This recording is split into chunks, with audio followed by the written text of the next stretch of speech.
Desa Klipoh, Karanganyar. Desa Klipoh merupakan desa pembuatan gerabah.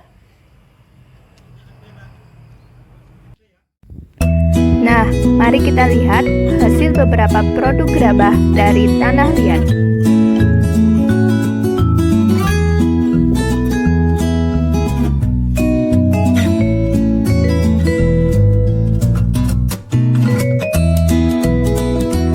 Ada guci, vas bunga, patung, dan lain-lain.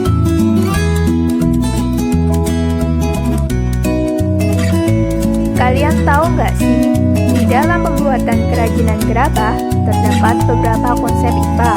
Apa aja sih? Penasaran kan? Yuk kita lihat videonya.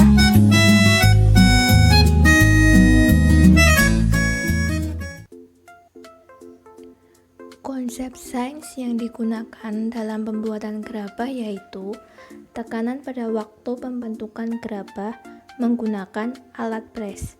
Selain itu, pada konsep perpindahan kalor pada proses pengeringan gerabah di bawah sinar matahari dan proses pembakaran dapat memperbesar penguapan air dari tanah liat sehingga tanah liat semakin kuat, tidak lembek, dan semakin padat.